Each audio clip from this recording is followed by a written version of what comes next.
Over the course of this week, I've replayed through Uncharted 4 and The Lost Legacy, which are in the PS5 upgrade compendium, which cost €10 because I own both games on PS4 already, from getting Uncharted 4 in the Season Pass way back in the day.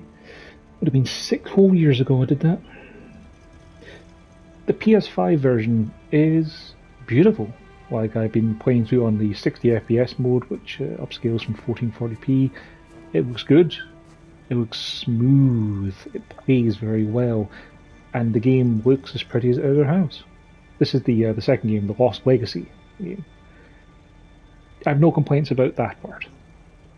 The only complaints I have are to do with the lack of multiplayer, which is disappointing. I figure that's probably because it's going to PC and you don't want to have to worry about PC crossplay with the PS5, but they could have still just put it in there and be like, hey, sorry about that, no crossplay, PS4 and PS5 players together or something like that. But maybe PS5 players would have an advantage at a higher frame rate. They probably had reasons, but I would have still liked the multiplayer to have been here. And the other one is that the remaster could have done more. Considering how good these games are, and I still think Lost Legacy is one of the best in the entire franchise, just behind two. I wish they'd done a little bit more for us. Like, there's no ray tracing, for instance, which would have probably required them to rebuild the engine, rework all the lighting and all that kind of stuff. I understand it's not just a switch you can toggle on, but something like that would have been nice. Especially considering that Insomniac managed to get it going in Miles Morales with a solid 60 FPS and ray tracing on and still looking fantastic. And the other one is a very minor one, but it irritated me throughout the game, is subtitles. I like having subtitles on because I'm middle-aged and my hearing isn't as good as it used to be. Although, honestly, my hearing's always been bad, so maybe that's not entirely accurate. But anyway, the subtitles in this game are terrible. They are frequently inaccurate. Like, people will say one thing and the subtitles will say something entirely different.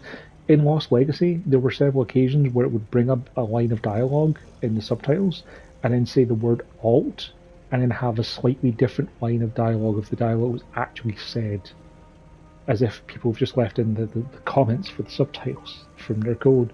But some of the examples I can remember would be when you're talking to Sully in the car in Uncharted 4, he's like, oh, you're explaining sailing to a squid, and the subtitles say, oh, you're explaining sailing to a Navy man. It's not a major thing, like I say, it's just frequent enough that it's annoying for the dialogue to be different from the subtitles. Especially considering there's people out there who need the subtitles to have any idea what's going on, you know? And it's the same problem the Uncharted games have always had. Sometimes when you're doing platforming, then there will be problems with jumping, where you'll just miss a jump a tiny little bit and fall to your doom. Although the checkpoints are near instant now on the PS5, which is nice, it's still frustrating to have your tempo killed because you pressed X a millisecond too early or late and got murdered first. I mean, it's always been a thing for the Uncharted games of not having the best accuracy for jumping and making jumps. I mean, it's kind of hard to do that properly, really, but otherwise they remain excellent third-person Indiana Jones games. You get to travel the world, you get to explore exciting ruins like those ones over there, clamber all over them, shoot some bad guys, and escape death traps and solve puzzles. They're fantastic games.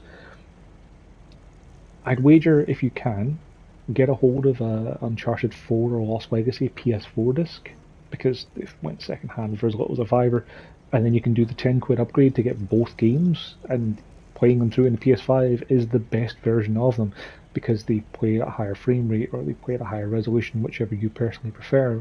I kind of like the 60 FPS myself. But if you've already played them, if you've already got the platinum, if you put hundreds of hours into the multiplayer like I have, you don't really need the upgrade. You can still just play the originals. I mean, they're still 6-year-old games and they hold up really well, but you know, the same game. So, if you haven't played them at all, pick up a disc cheap and get yourself the upgrade. If you have played them, if you want to play them again, the upgrade's a pretty cheap upgrade, but you don't really need it. So, I guess Seedge says, buy it if you haven't played it. Yeah, that'll work. Thanks for watching.